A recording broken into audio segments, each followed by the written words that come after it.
नमस्कार, कैसे हैं आप? आशा करता हूँ आप सब बहुत अच्छे होंगे।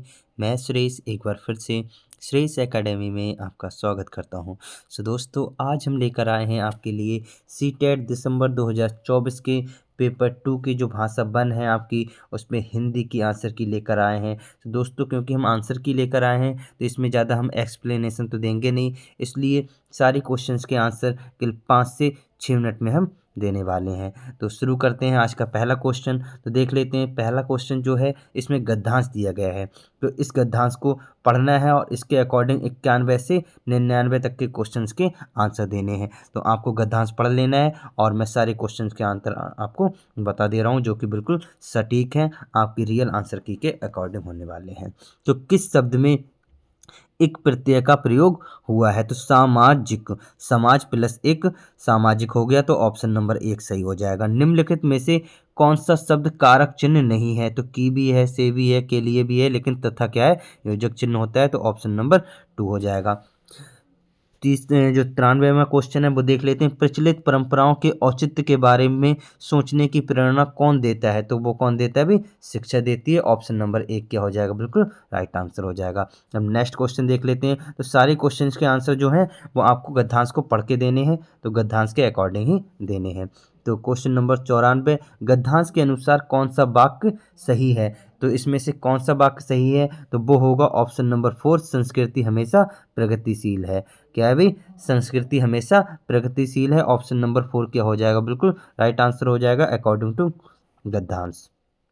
95 नंबर क्वेश्चन, कोई भी संस्कृति किसी देश काल के सापेक्ष होती है, इस वाक्य से आशय है। इस वाक्य से क्या आशय है, ये हमसे पूछा गया है, तो हो जाएगा ऑप्शन नंबर 2, संस्कृति समय एवं स्थान के अनुसार स्वयं में परिवर्तन लाती है। ये आपके गद्यांश के अनुसार आंसर हो जाएगा। नेक्स्ट क्वेश्चन, क्वेश्चन नंबर 96, संस्कृति पर तरह तरह के प्रभाव पड़ते हैं, यह बात कैसे समझी जा सकती है? तो गद्यांश के अकॉर्डिंग इसका जो राइट आंसर हो जाएगा वो हो जाएगा ऑप्शन नंबर 3, जब शिक्षा को संस्कृति से जोड़कर देखा जाए। ऑप्शन नंबर 3 क्या हो जाएगा? बिल्कुल राइट आंसर हो जाएगा। इसके अलावा क्वेश्चन नंबर 97 देख लेते हैं। शिक्षा को किस प्रकार के कार्य के रूप में देखा गया है? तो किस प्रकार के कार्य के रूप में देखा गया है शिक्षा को? तो वो देखा गया है सांस्कृतिक। तो ऑप्शन नंबर 3 क्या हो जाएगा? बिल्कुल राइट आंसर हो जाएगा। नेक्स्ट क्वेश्चन देख लेते हैं, क्वेश्चन नंबर 98। तो क्वेश्चन नंबर 98 का क्या आंसर होने वाला है? शिक्षा संस्कृति की निर्मात्री है, क्योंकि क्योंकि ये क्या है भाई? ऑप्शन नंबर 1 हो जाएगा, वह मौजूदा संस्कृति में कुछ नवीनता लाती है। तो ये भी गद्यांश के अकॉर्डिंग ऑप्शन नंबर 1 क्या हो जाएगा? बिल्कुल राइट आंसर हो जाएगा। अब क्वेश्चन नंबर 99 देख लेते हैं। इनमें से कौन सा शब्द समूहों से भिन्न है? ये हमसे पूछा गया है। तो मौखिक परंपरा, प्रचलित रीति, आदान प्रदान, सांस्कृतिक कर्म, तो इसमें कौन सा अलग होगा? वो होगा ऑप्शन नंबर 4, आदान प्रदान क्या हो जाएगा? बिल्कुल राइट आंसर हो जाएगा, क्योंकि भिन्न पूछा है, तो 99 का जो राइट आंसर हो जाएगा ऑप्शन नंबर 4, आदान प्रदान हो जाएगा। अब नेक्स्ट जो है वो है, निम्नलिखित को पढ़कर पूछे गए प्रश्नों के 100 से 105 के सबसे उपयुक्त उत्तर वाले विकल्प को चुनिए। तो इसमें आपका क्या दिया गया है? पद्यांश दिया गया है, इसको पढ़ना है, समझना है और इसके अकॉर्डिंग हमें 100 से 105 तक के क्वेश्चंस के आंसर देने हैं। तो आपको इसको पढ़ लेना है, मैं आपको डायरेक्ट आंसर बता दे रहा हूँ जो सही है। भिन्न शब्द समूह की पहचान करें। तो भिन्न शब्द समूह जो हो जाएगा वो हो जाएगा जल अस्थियां। क्या हो जाएगा? जल अस्थियां। ऑप्शन नंबर 3 क्या हो जाएगा? 100 का बिल्कुल राइट आंसर हो जाएगा। पद्यांश में सिंहनाद शब्द से आशय है। सिंहनाद शब्द से क्या आशय है, ये हमसे पूछा गया है, तो वो हो जाएगा हमारा ऑप्शन नंबर 2, ललकार। क्या हो जाएगा भाई? ललकार हमारा क्या हो जाएगा? बिल्कुल राइट आंसर हो जाएगा। अब नेक्स्ट अगर हम देखें, क्वेश्चन नंबर 102, कलम आज उनकी जय बोल पंक्ति से क्या अभिप्राय है? तो इस पंक्ति से जो अभिप्राय हो जाएगा वो हो जाएगा ऑप्शन नंबर 2। 102 का 2 ही आंसर हो जाएगा, देश के लिए समर्पित लोगों के लिए लिखा जाए। ऑप्शन नंबर 2 क्या हो जाएगा? बिल्कुल right answer. Next question number 103, छिटकाई जिनने चिंगारी, चिंगारी पंक्ति में रेखांकित शब्द किसके लिए प्रयुक्त किया गया है? तो ये हमसे पूछा गया है, तो वो किसके लिए प्रयुक्त किया गया है भी? क्वेश्चन नंबर 103 का जो राइट आंसर हो जाएगा, हम सारे ऑप्शंस देख लेते हैं एक बार, तो वो हो जाएगा स्वतंत्रता सेनानी के लिए ऑप्शन नंबर 4 क्या हो जाएगा, बिल्कुल राइट आंसर हो जाएगा 103 का। अब देख लेते हैं 104वां क्वेश्चन। तो 104वां क्वेश्चन क्या कह रहा है, निस्वार्थ भाव से अपने प्राणों का बलिदान कर दिया, यह भाव किस पंक्ति में मुखरित हुआ है। तो ये इसका जो राइट आंसर हो जाएगा वो हो जाएगा ऑप्शन नंबर 1, किसी दिन मांगा नहीं स्नेह मुंह बोल खोल।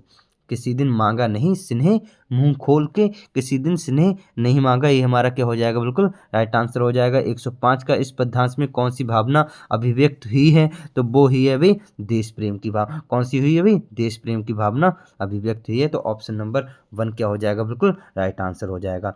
अब क्वेश्चन नंबर 6, क्वेश्चन नंबर 106 का आंसर देखेंगे भाई। ये आपका पेडागोजी का क्वेश्चन आ गया, हिंदी पेडागोजी का। तो अपर्णा कक्षा 5 की शिक्षार्थी ये समझती है कि ऑडियो या बातचीत का अर्थ समझने के लिए श्रवण में प्रत्येक ध्वनि शब्दों फिर वाक्यों को सुनना शामिल है। वह श्रवण अधिगम के किस उपागम युक्ति में विश्वास रखती है, ये हमसे पूछा गया। तो 106 का जो राइट आंसर हो जाएगा वो हो जाएगा ऑप्शन नंबर 2, अधो शीर्षमुखी उपागम बॉटम टू अप होता है। ऑप्शन नंबर 2 क्या हो जाएगा, बिल्कुल राइट आंसर हो जाएगा।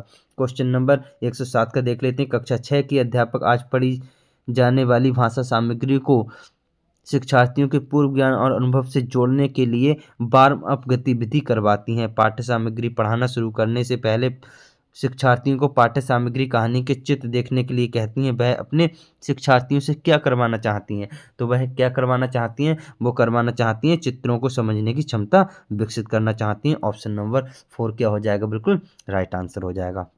नेक्स्ट देख लेते हैं क्वेश्चन नंबर 108। क्वेश्चन नंबर 108 का जो राइट आंसर होने वाला है, देख लेते हैं। शिक्षार्थियों द्वारा अधिगम के उदाहरणों का सतत रूप रखा गया रिकॉर्ड क्या कहलाएगा। तो ये क्या कहलाएगा भाई, ये जो कहलाएगा वो हमारा क्या हो जाएगा भाई, इसका जो राइट आंसर होने वाला है वो क्या, तो बच्चों का जो रिकॉर्ड रखा जाता है वो कहाँ किस में रखा जाता है भाई, वो रखा जाता है पोर्टफोलियो। तो ऑप्शन नंबर 1 क्या हो जाएगा, बिल्कुल राइट आंसर हो जाएगा। अब नेक्स्ट देख लेते हैं क्वेश्चन नंबर 109। निम्नलिखित में से कौन सा भाषा के बारे में जानना से संबंधित है, तो इसका जो राइट आंसर हो जाएगा वो हो जाएगा ऑप्शन नंबर 2, 109 का प्रक्रियात्मक ज्ञान। ऑप्शन नंबर 2 क्या हो जाएगा, इसका बिल्कुल राइट आंसर हो जाएगा। नेक्स्ट देख लेते हैं। निम्नलिखित में से कौन सा कथन भाषा की बोली के बारे में सही है, तो भाषा की बोली के बारे में जो राइट आंसर हो जाएगा वो हो जाएगा ऑप्शन नंबर 1, भाषा की बोलियां एक क्षेत्र से दूसरे क्षेत्र में भिन्न होती हैं। आपने देखा होगा एक जगह पे कुछ और बोली जाती है और दूसरी जगह पे कुछ अलग तरह की बोली बोली जाती है। तो ऑप्शन नंबर 1 क्या हो जाएगा, बिल्कुल राइट आंसर हो जाएगा। अब आगे बढ़ते हैं नेक्स्ट क्वेश्चन, क्वेश्चन नंबर 111। तो क्वेश्चन नंबर 111 क्या कह रहा है, सामग्री की प्रामाणिकता किससे संबंधित है, तो सामग्री की प्रामाणिकता जो संबंधित होती है ऑप्शन नंबर 3 से हो जाएगी, जीवन के वास्तविक संदर्भों में विकसित या लिखित सामग्री। Option number 3 will be the right answer. Next question देख लेते हैं, क्वेश्चन नंबर 112। इसका क्या राइट आंसर होगा, देख लेते हैं। कक्षा 6 की अध्यापिका बोलने से संबंधित किसी गतिविधि के लिए निम्नलिखित कार्य तैयार करती हैं। रेगिस्तान और उसकी जलवायु स्थिति के बारे में कोई 5 वाक्य बोलिए। क्या यह एक अच्छी या अच्छा कार्य नहीं है, अपने उत्तर और उत्तर के कारण का चयन करिए। तो इसका जो राइट आंसर हो जाएगा वो हो जाएगा ऑप्शन नंबर 1, यह एक अच्छा कार्य है क्योंकि शिक्षार्थियों ने भूगोल की किताब में रेगिस्तान के बारे में पढ़ा होगा, इसलिए उनके पास बोलने के लिए सामग्री है। तो ऑप्शन नंबर 1 क्या हो जाएगा, बिल्कुल राइट आंसर हो जाएगा। नेक्स्ट क्वेश्चन, क्वेश्चन नंबर 113 क्या कह रहा है, देख लेते हैं। निम्नलिखित में से कौन सा विदेशी भाषाओं के अध्ययन के संबंध में राष्ट्रीय शिक्षा नीति 2020 के परिप्रेक्ष्य में सही नहीं है, तो सही नहीं है ये हमसे पूछा गया है, तो वो हो जाएगा ऑप्शन नंबर 3, विदेशी भाषा की त्रिभाषा सूत्र के अंतर्गत अध्ययन की जा रही 3 भाषाओं में शामिल नहीं किया गया है। ये हमारा क्या हो जाएगा, यही गलत है और यही हमसे पूछा है नहीं वाला। तो ऑप्शन नंबर 3 क्या हो जाएगा हमारा, बिल्कुल राइट आंसर हो जाएगा 113 का option number 3 will be the right answer. अब नेक्स्ट क्वेश्चन 114।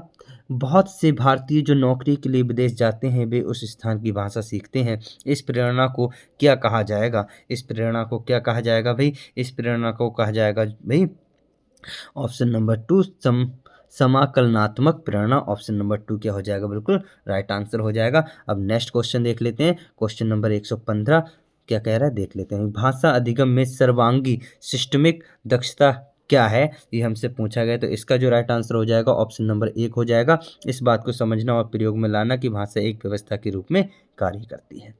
फिर क्वेश्चन नंबर 116 का जो राइट आंसर होगा वो क्या हो जाएगा, हम बता दें आपको डायरेक्ट इसका आंसर 116 का वो हो जाएगा ऑप्शन नंबर 2 सामाजिक विज्ञान प्रयुक्ति। ठीक है, नेक्स्ट क्वेश्चन, क्वेश्चन नंबर 117 का जो राइट आंसर होगा, निम्नलिखित में से कौन सा कार्य समेकित अधिगम कौशलों को समुन्नत करता है। तो इसका जो राइट आंसर हो जाएगा 117 का option number 1 role play will be the right answer. Next, निम्नलिखित में से कौन सी शास्त्रीय भाषा नहीं है। तो आपको पता होगा भी तमिल, संस्कृत, तेलुगु ये तो हमारी शास्त्रीय भाषा है, लेकिन हिंदी हमारी शास्त्रीय भाषा नहीं है। 8 शास्त्रीय भाषा जो थी वो मैंने आपको पिछली वीडियो में कई बार बताई थी, अगर आपने देखी होगी तो आपको पता होगा। तो फिलहाल हिंदी जो हमारी शास्त्रीय भाषा नहीं है, तमिल, संस्कृत, तेलुगु हमारी शास्त्रीय भाषा है। ठीक है, नेक्स्ट क्वेश्चन, क्वेश्चन नंबर 119, निम्नलिखित में से कौन सी युक्ति संदर्भ में व्याकरण शिक्षण से संबंधित है। तो कौन सी युक्ति संबंधित है व्याकरण शिक्षण से, वो हो जाएगी ऑप्शन नंबर 1 स्कीमा का सृजन। अब क्वेश्चन नंबर 120, निम्नलिखित में से किन्हें ग्रहणशील रिसेप्टिव कौशलों के रूप में जाना जाएगा। तो इसका जो राइट आंसर हो जाएगा वो हो जाएगा श्रवण और पठन will be the right answer, option number 4 will be the right answer. So दोस्तों, कैसी लगी वीडियो, अगर अच्छी लगी है तो वीडियो को लाइक करें, अपने दोस्तों के साथ शेयर करें, और अगर आप चैनल पर नए हैं तो चैनल को सब्सक्राइब जरूर कर लें हमारी लेटेस्ट वीडियो तुरंत पाने के लिए, क्योंकि मैं अब नेक्स्ट जो आपके सब्जेक्ट हैं उनकी भी आंसर की केवल 5 मिनट में आपको लेकर आने वाला हूं। So thank you for watching.